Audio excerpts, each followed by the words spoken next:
swipe. Asar lobs to Cade. Dynamite dunk by Cade. Cade to forecourt. Put it down. Taken away. Cormac Ryan.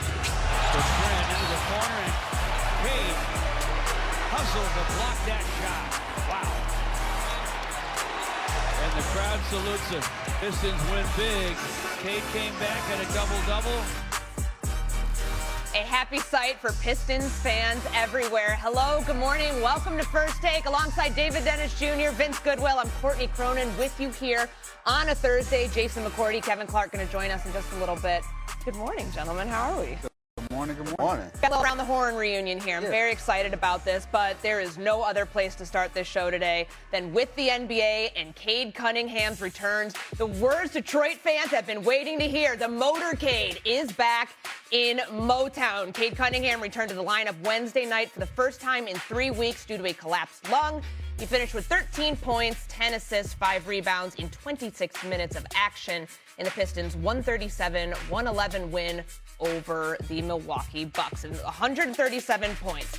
Those points scored by Detroit marks the 8th time this season that the Pistons have scored 135 or more, which breaks a tie with the 1960-61 team for the most in team history. So let's focus now on Cade Cunningham and his return, what this means for a team, Vince, that's already locked up the 1 seed in the East. How does this impact what their playoff future looks like? Well, when Cade first went down, a lot of people were saying, okay, now Detroit's done. And we don't know what Cade is going to look like. I was under the impression that Cade's debut was going to be a return, was going to be game 1 of the Eastern Conference playoffs. I was concerned that he wasn't going to get real-life action and get hit before then. These next 3 games will serve as a warm-up for that, and then he's going to get a week off to recover and practice. I think Detroit is better positioned now. Not to say that they're going to get to the finals, but I think they're better positioned now than they were before Cade went down. They were so Cade dependent. When you have a superstar, and then that's the one superstar on your team that can create shots, you tend to ease up a little bit. Asar Thompson told me that as much in Philadelphia over the weekend when they clinched. And now that guys have had to step up, Danish Jenkins has stepped in. Asar Thompson has played more of a leading role. Tobias Harris, Jalen Duren has turned into a primary scorer. You have guys that are now unafraid to take primary scoring positions and not be so dependent on Cade Cunningham to score and to eat. His usage was so high because he was so reliant and responsible for everything. Now you're looking at this team. They've reclaimed their defense. Their three-point shooting over the last 20 games, David Dennis, 38%, which means you're getting quality shots, you're hitting it. This was one of the worst three-point shooting teams, especially amongst the contenders that you'd had in the first 60 or so games. If this is sustainable, I can see this team getting to the conference finals regardless of how the playoff matchups situate. Yeah, this is one of those rare instances where your best player goes out and it actually ends up being better for the team in the long run for some of these reasons that you mentioned. Look at what was happening in Detroit right before Cade went out. Some of these teams were figuring out this Detroit offense. They were doubling Cade and making him get rid of the ball, and the Pistons offense was falling apart. They were coming into that injury with multiple games in which they had lower than 90 points offensive rating in the half court, which is disastrous for a team that's trying to go make a playoff run. But what happened since then? As you mentioned, Danish Jenkins looks like a real deal backup point guard, and I'm interested actually to see what it would look like with him at the point and maybe Cade playing a little bit off the ball so it gets the ball out of his hands a little bit and they move the offense around him. Then Duren. This dude is putting up 22 and 10 at about 75% shooting. This guy is a real legitimate all-NBA player, and he's doing it in the half court. He's doing it with real sets where Cade Cunningham can actually ease himself into the playoffs without having to take on that huge of a load. Now, the Detroit Pistons, their ceiling is higher after their best player goes out than it was when he was originally injured. So they went 8-3 without him, and he only missed 11 games, which, can we just drill down on that? Collapsed lung. I remember sitting here with Shams on March 17th or March 18th, like right after it happened, and we thought he was going to be out indefinitely. Like you mentioned, we thought he'd be back for the playoffs.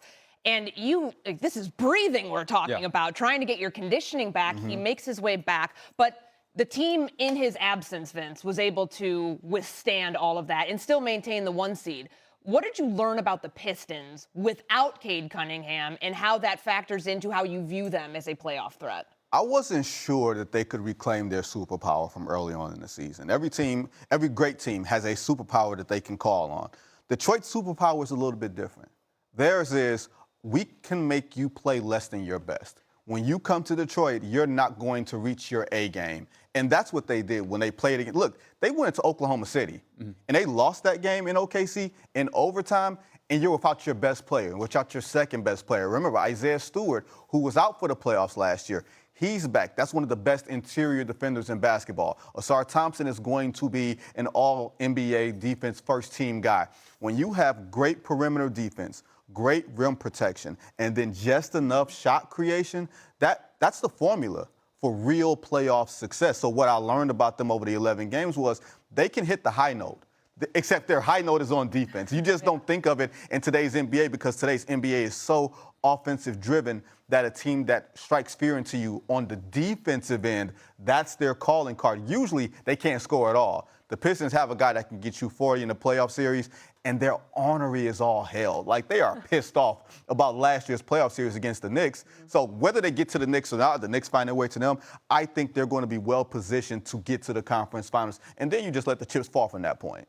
Yeah, I learned that we were disrespecting this team, quite frankly. It was all Cade. And Cade, yes, is the best player. He's not just the heart. He's not the heart and soul of that team. Sure. The heart and soul of that team is everybody collectively playing well. And that OKC game is a perfect example. They should have won that game. They just didn't have enough talent. They were up, I think, 9 points with a couple minutes left. Still got that thing into overtime. The game that impressed me the most was whooping up on Philadelphia to clinch that playoff spot, to clinch that #1 seed, which everybody was saying, hey, you do not want to play Philadelphia in the playoffs because if they're healthy, they can beat anybody. Detroit said, oh, word, we're going to go out there and we're going to whoop y'all and we're going to beat y'all by 25 or whatever points that they did because they have the type of players to make everybody want to play, make their game tougher. They can be defensively just nasty with anybody. And Cade Cunningham, yes, is the finisher, but for those first 45 minutes of that game, Detroit is going to beat you up with everybody else they got. J.B. Bickerstaff, he's got to get a lot of love here. There's a lot of great coaches. Sure. There's about 7 or 8 coaches who can qualify for Coach of the Year, the ballots are going to be really interesting.